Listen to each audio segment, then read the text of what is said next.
بسم اللہ الرحمن الرحیم۔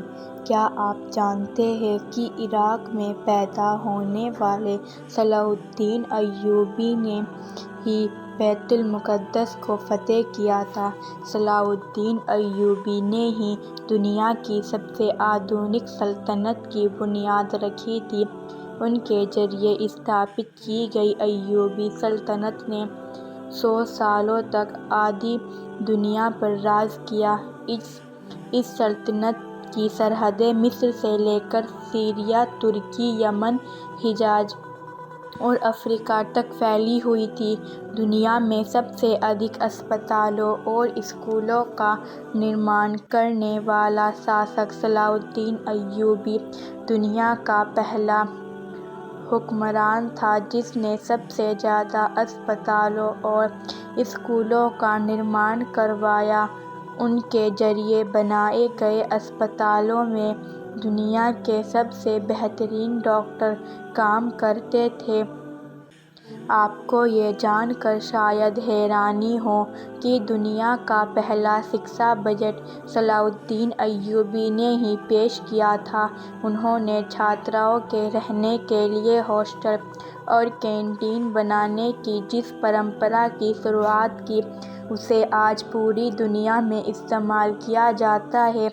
صلاح الدین ایوبی نے کبھی جنتا کا پیسہ خود پر خرچ نہیں کیا، یہاں تک کہ انہوں نے اپنی زندگی میں کبھی ریشمی کپڑے نہیں پہنے۔ اتنی بڑی سلطنت کا مالک ہونے کے باوجود سلطان صلاح الدین ایوبی نے اپنی پوری زندگی ایک ٹینٹ میں گزار دی۔ صلاح الدین ایوبی نے مسجد اقصیٰ کیسے فتح کیا؟ صلاح الدین ایوبی نے مسجد اقصیٰ کو فتح کرنے کے لیے 16 جنگیں لڑیں۔ وہ ہر جنگ میں ایک محراب اپنے ساتھ رکھتے تھے تاکہ جب بیت المقدس فتح ہو تو اس محراب کو اپنے ہاتھوں سے مسجد اقصیٰ میں لگا سکیں۔ 1187 میں جب انہوں نے بیت المقدس کو فتح کیا تو وہ محراب ان کے ہاتھوں ہی مسجد اقصیٰ میں استھاپت ہوا۔ آدھی دنیا پر حکومت کرنے والے سلطان صلاح الدین ایوبی کے پاس اتنا بھی پیسہ نہیں تھا کہ وہ زکوٰۃ ادا کر سکیں۔ وہ اپنی ساری دولت غریبوں اور مسکینوں پر خرچ کر دیتے تھے۔ یہی وجہ ہے کہ صلاح الدین ایوبی کبھی حج نہیں کر سکے، کیونکہ اسلام میں اپنے خود کے پیسے سے ہی حج کیا جا سکتا ہے۔ صلاح الدین ایوبی نے دنیا کی سب سے خطرناک جنگیں لڑیں۔ انہوں نے دنیا کی سب سے بڑی صلیبی فوج کو شکست دی۔ اس فوج کی طاقت کا اندازہ اسی بات سے لگایا جا سکتا ہے کہ اس میں دنیا بھر کے 6 لاکھ عیسائی شامل ہوئے تھے اور یہاں تک کہ یہودیوں کا ایک بڑا گروہ بھی صلیبیوں کی مدد کر رہا تھا۔ صلاح الدین ایوبی کے ہوتے ہوئے کسی میں مسلمانوں کی طرف آنکھ اٹھانے کی ہمت نہ تھی۔ یروشلم کے بادشاہ کے بھائی نے جب مسلم حاجیوں کے قافلے کو لوٹا تو سلطان صلاح الدین ایوبی نے سرعام اس کا قتل کر دیا۔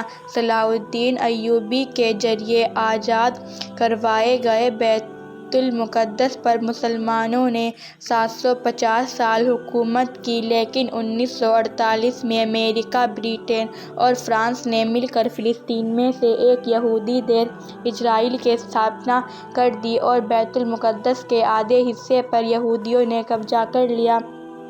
1967 میں ہونے والی عرب اور اسرائیل جنگ میں باقی حصہ بھی یہودیوں کے قبضے میں چلا گیا۔ بیت المقدس مسلمانوں کا قبلہ اول تھا۔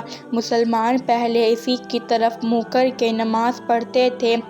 حضرت محمد صلی اللہ علیہ وسلم نے اسی سے معراج کا سفر طے کیا تھا اور مسجد اقصیٰ میں ہی تمام نبیوں کی امامت کی تھی۔ صلاح الدین ایوبی نے اپنی پوری زندگی میدان جنگ میں گزار دی۔ انہوں نے 100 سے زیادہ جنگیں لڑیں اور زیادہ تر سے فتح حاصل کی۔ اسلامی اتہاس کا ہیرو بہت کم لوگ جانتے ہیں کہ صلاح الدین ایوبی حافظ قرآن بھی تھے۔ انہوں نے ماتر 15 سال کی عمر میں ہی قرآن حفظ کر لیا تھا۔